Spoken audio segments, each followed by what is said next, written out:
Cold Heart is alive. Another mixing with Cold Heart, an exclusive. Please believe it.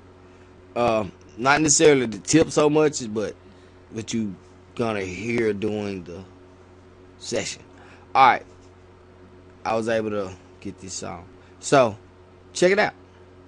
What I'm gonna talk about right here is, as you see some animation going on right here on the mixer. Let you hear these drums, and I explain what I'm doing now. I was gonna explain it afterwards, but all I'm animating is the scene, which is to a reverb, and I'm animating the ambient track itself. We're gonna take the ambient track out first and let you hear. It's quite a difference. All right, let's go.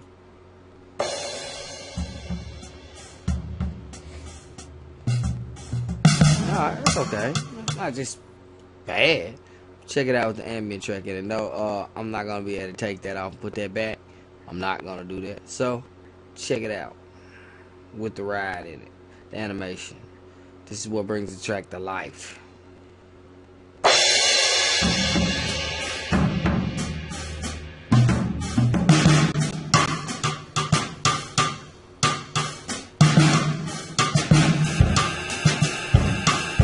Alright? Isn't that amazing? Now watch the difference when we allow you to hear what happens. Check it out.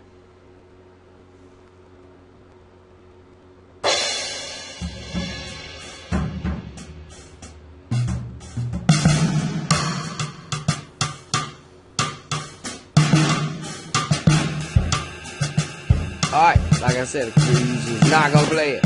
Alright, but you gotta get the drift. Do that. Go get the let me show you what these are. I like to let you see what it is under the disco kit. But any drum set that's giving you some ambient mics, overhead mics, animating the fader and some parameters on it, like giving it some reverbs. Like, these things don't happen in real life. All right, true, but man, there's some sonic qualities that occur when you do certain little things, tweaking stuff like that in the mix. Alright, so what I'm gonna do here is I'm gonna take that out. Here comes a train. So the structure of this track is a pretty big track.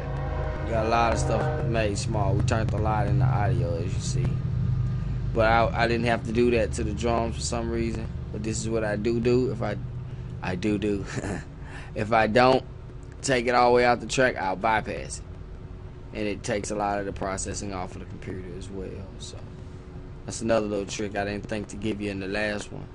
So I'm gonna let y'all take a listen at some of these vocals on this track here. I just, and then that's it. Short lesson for today.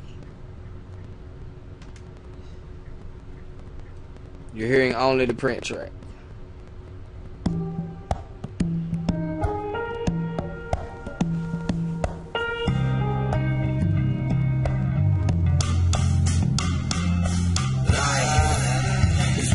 When you give it a chance in this world, you gotta take it, cause life is what you make it. When you give it a chance in this world, you gotta take it, cause life is what you make it. When you give it a chance in this world, you gotta take it, cause life is what you make it. When you give it a chance in this world, you gotta take it, cause life is what you make it. Man, it ain't where you come from, it's where you headed to. Straight out the ghetto, you born and bred up, either that's for show food. Gotta change everything around you to maintain, and you wake up 20 years later wondering how did your dreams come true. Coach, you never gave up even though they told you to. Told you dreaming a stupid dream that could never come true, but you never believed fool. You kept your head up to the sky trying to figure out why is it hard on your life. Just because you still made it hard to see, but maybe I appreciate the Cold Heart Live. Coming from the bottom to the top. So I was showing you right up here right quick. The master book is all because I've already processed. It's what you make it when you give it a chance in this world. And on the actual print track itself, what have we done? There it is. We put the big boy on it. So let's check that out with and without it one time then. I'm gonna go to a certain part of the track I kind of dig because the little elements come in. I'll just play it from right there.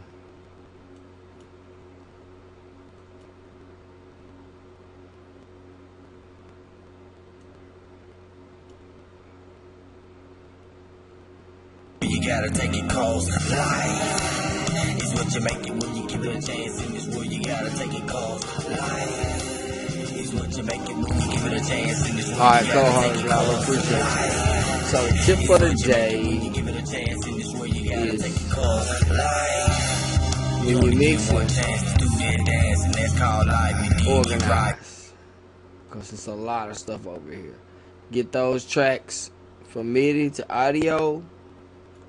Get those hooks, and see this is a big hook, you know. So what I'll do is I'll go and miniaturize all of that. Get it out of my face. And that's my vocals. This is a smooth little trick I can show you right quick, I guess. Let's check our time. Yeah, I'll show you another. I'll get on that. Alright, check it out. Let's zoom way in. Cleaning up your audio. These are the ad-libs at the bottom, right, people? So this is what's so cool about Reasons. It doesn't really delete anything. Watch this. Pull that out. So I took that whole line out. What is that line? In order to hear that. Alright, so that should allow me to hear it. It's probably going to sound very goofy. Listening to people ad-libs, it's like, whoa. But check it out.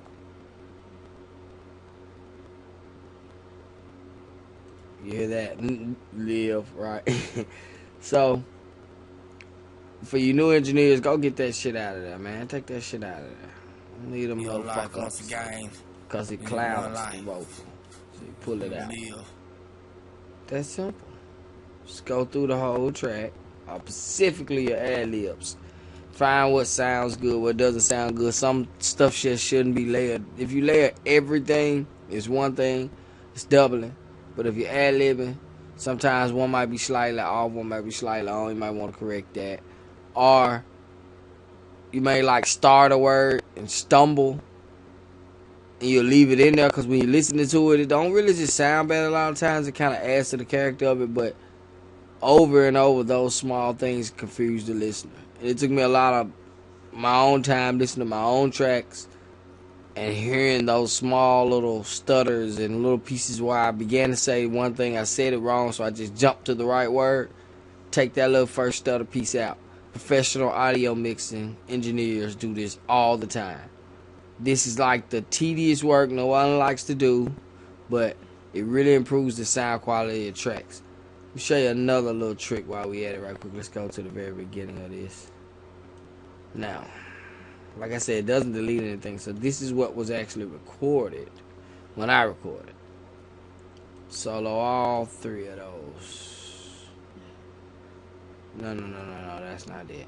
Let's take that back. It's these up here.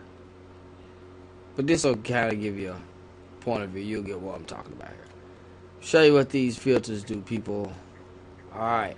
This is why you see all these gates. Let's take these gates off. What are they doing? You know? What are the gates doing?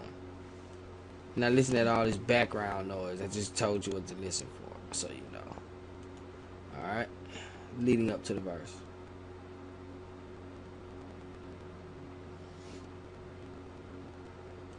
Hear all that little type sound? It's just me. I actually had a coat on when I recorded, but that's just typical sound you're gonna get. So you don't want all that in the background, neither. So you want to gate your vocals.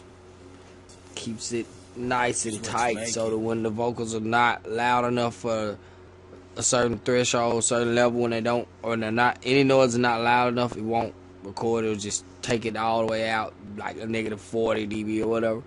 So that's what you want. That way when you're ad-libbing, in the times in between when you're quiet, you might be hyped up and moving around a lot, so you got all this kind of rumble sound in between.